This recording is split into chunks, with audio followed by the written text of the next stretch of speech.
Hi, I have these.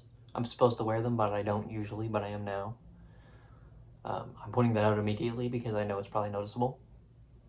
Uh, my birthday's in a couple days from the time that I'm recording this. Uh, I mentioned in like a post that I'm going away for a little bit.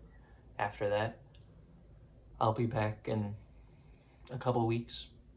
Um, I have a lot of stuff planned after that, but I'm just making this now because I realized there are a couple albums that I planned to review a while ago. I just never got around to.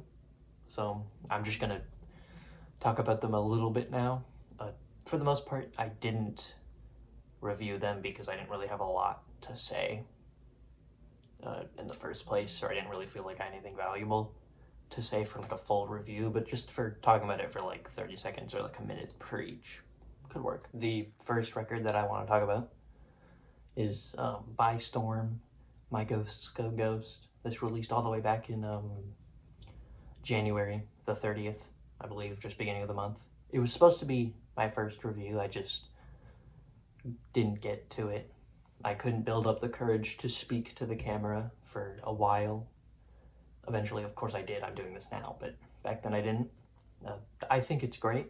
I've returned to it a couple times over the last like 6 months, half a year since it came out, approximately. Um, I think a lot of the very glitchy production can come off a little irritating to my brain, but overall, I think obviously it's very intentional.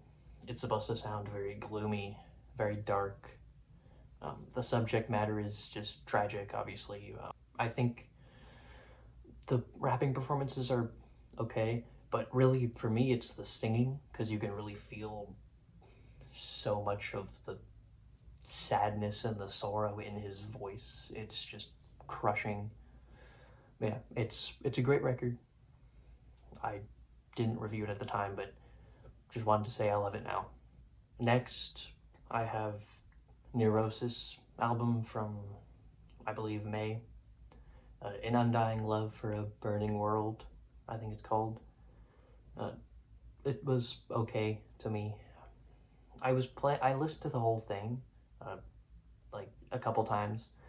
I just didn't really have too much to say about it, enough to make a review, at least. Um, I thought a lot of the songs, for how it sounded, how heavy it was, how noisy it was, it dragged on quite a lot and then got a bit too repetitive, which may be kind of hypocritical of me given my recent Warning review, but that was doom metal. This is, obviously very different sound, much more aggressive and noisier sound, which I don't necessarily dislike. It just felt too repetitive for me to really handle listening to the entire album. I also don't have much to say about like track to track what the differences are because for me it was very similar throughout. I'm sure most people can probably tell like the subtle differences, but I can't really describe it properly. I felt pretty mediocre on the whole thing. That's pretty much why I didn't review it. And the final album I want to mention, uh, very different from the previous 9 Inch Noise, the collaborative project from Nine Inch Nails and Boys Noize. They did their whole tour. I meant to talk about this because, I went to the concert, or not a concert, I mean. Um, it was great. I actually heard a couple of the remixes on here. The only one that I remember off the top of my head is I heard Closer, the version that's on this album. It's fantastic. The techno production enhances a lot of the tracks, or at least gives a different perspective on them. But I didn't really have enough to say track to track to really talk about it in like a full review. And it is a remix, so it would be kind of a little weird for me to go over songs that already exist. But I think the performances are great. Uh, the like them trying to make it sound like it's in concert was a cool idea, but really that just amounted to some audio clips of like cheering and crowd sounds. but I think some of them were very heavy. The intensity of the tracks remained while they became still pretty catchy. But it was just great to see Trent embracing modern artists, being as, you know, influential of an electronic artist that he was himself.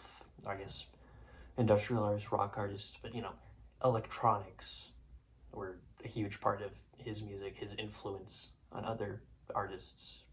It was just great to see a modern artist and classic artist of his caliber kind of come together, join together, make something great. So, there. That's a couple albums that I meant to talk about, or plan to initially, but just never ended up getting around to it, or didn't think that I had enough to say for a full review. What do you guys think of those albums? Do you like them? Do you dislike them? Just let me know. Obviously I didn't include a rating, but that's because I only do that for like full reviews of records. If I'm just talking about something casually like this, I'm not gonna rate it because it's not necessarily like professional. Yeah. The rain is getting bad, so I want to wrap this up before it becomes too loud for me to actually talk without it being annoying. That's about it. See you. Have a good summer.